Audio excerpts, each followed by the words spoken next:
I've noticed unconsciousness in the form of gossiping in my friend, and after being with her, I feel icky and slimy. Should I avoid seeing her or use her as a practice for presence? So, her friend engages in gossiping and she feels icky or slimy afterwards because of the energy that comes with gossiping. Should I avoid seeing her or use her as a practice for presence?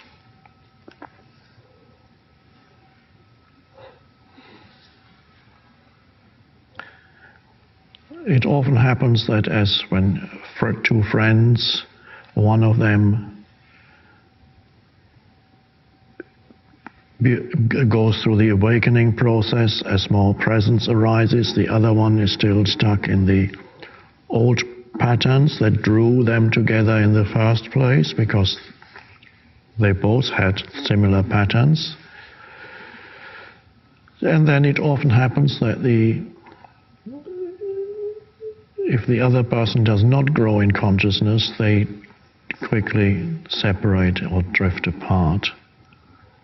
And this may be the case here, but I don't know whether your friend in other areas of her life may be more present, because it does happen with many people that certain patterns can continue to operate even in humans who are going through the awakening process.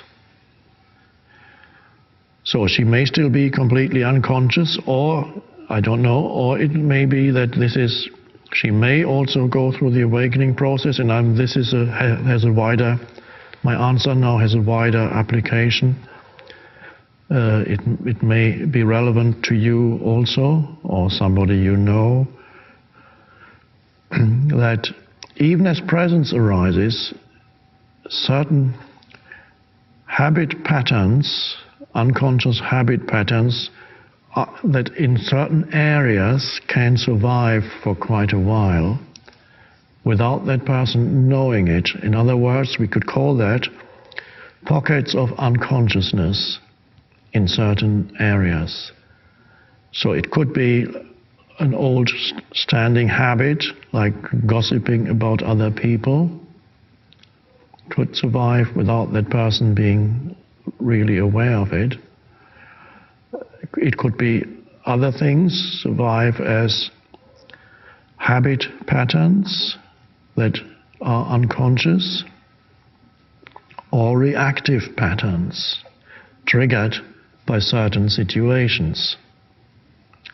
And so these people then, even though they are becoming more present, whenever they encounter a certain situation, fall back into a reactive pattern and complete unconsciousness without knowing it. So, and that is then where the ego is hiding. Your ego is no longer then in control of your entire existence, but it takes refuge in a pocket of unconsciousness, which can be, in some cases, very hard to dislodge. And it can be stubbornly unconscious.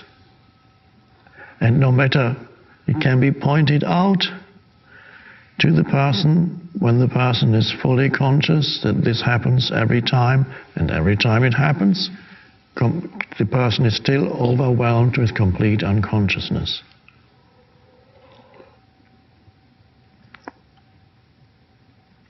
It's even possible that one human being makes you unconscious. Even the mention of one human being, that once did something to you, or there's a story associated, my ex-husband, my ex-wife, whoever, or could be as much as my father, my mother, or what they did, could make you suddenly. So it could be that, it could be a situation to do with money, for quite a few people, that's an area that immediately makes them unconscious. Not very common. Fear. So there we need to be very alert to see whether you still have an area of unconsciousness. You could ask if you have friends or people close to you who are also going through the awakening process, becoming more conscious, you can ask them whether they have observed areas of unconsciousness in you. And if several people point out the same thing, then it's probably true. If only one person points something out, it could be true, but it is also possible that this person is projecting their own pocket of unconsciousness onto you. It can be very subtle.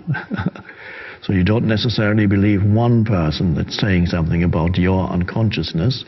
May be true or may not be true, but if 5 people say it, same thing, it's very likely that there's some truth there, and there's something for you to look at and be really alert next time this situation comes up again, or this person comes up again. So I'm not directly at the moment answering this question, because I had to talk about these things that are very important.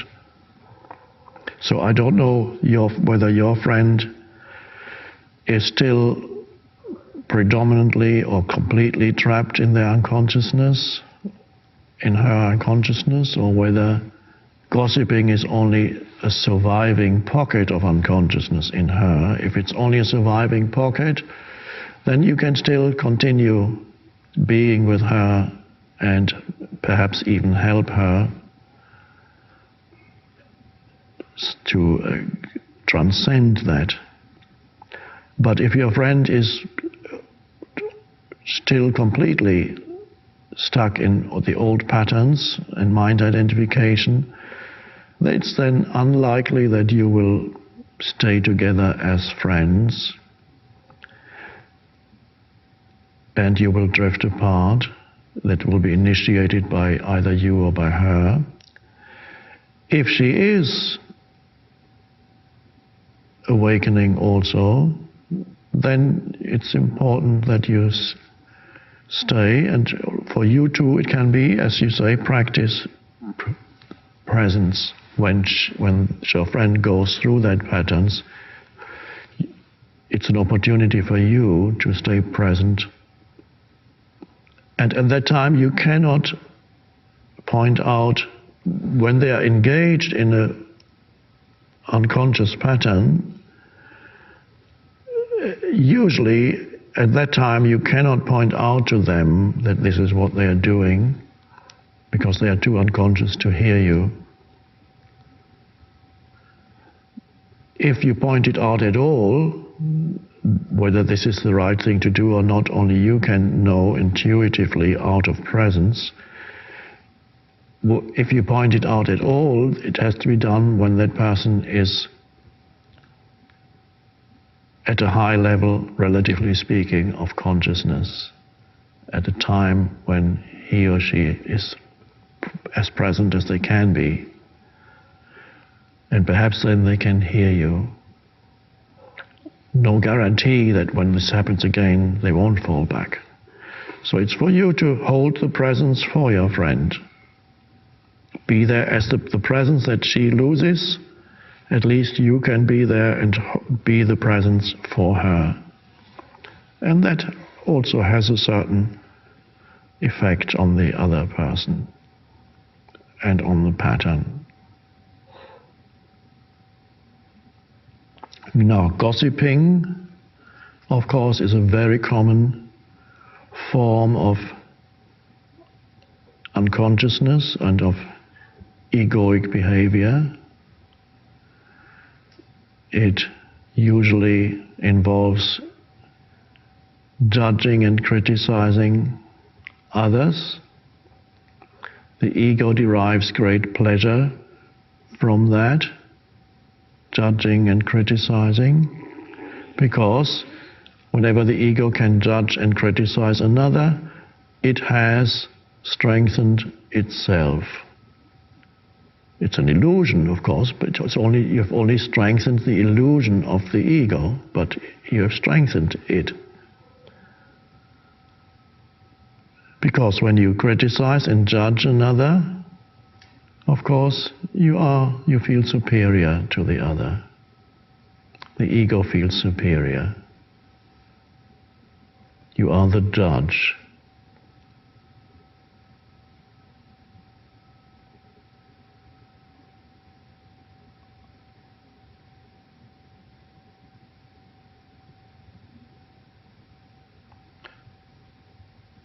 It's almost addictive.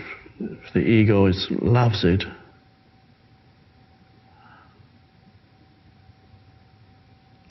And gossiping forms the basis of many friendships. The main thing that's holding many friendships together is that they gossip together.